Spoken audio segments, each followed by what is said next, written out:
Yan, hello po sa ating lahat. Mapagpalang gabi. Marami pong salamat sa lahat na mag-subscribe dito sa aking channel. Yes, ang topic po natin ay isa po itong avid fan, supporters ni Rina. At patuloy na umaasa. Kahit sino naman, my God, isa din po ako sa fans ni Rina at patuloy din pong umaasa na ibabalik pa.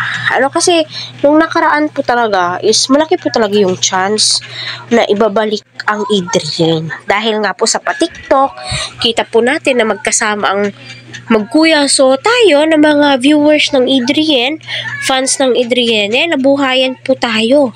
Nabuhay po yung natutulog nating dugo. Pero lately, 2 weeks or 1 week ay napapansin po natin na biglang naputol, wala nang update. Last na po yun. At saka yung pagsama ni Eds, paghatid doon sa check up ata yun ni Rina, sila ni Jomar. So nakakasad.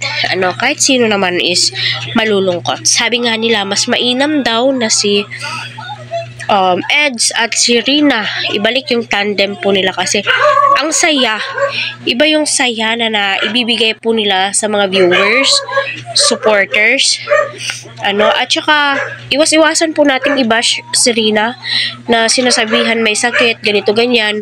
Wag po, kasi wala pong kaalam-alam yan si Rina, napaka-inosente, is nadadamay sa mga issue o pamimintang.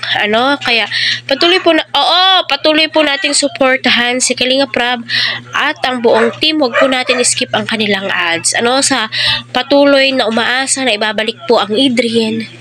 Hindi po kayo nag-iisa. So napakadami din po naming umaasa at nabuhayan ng dugo nung makita ang magkuya, 'di ba?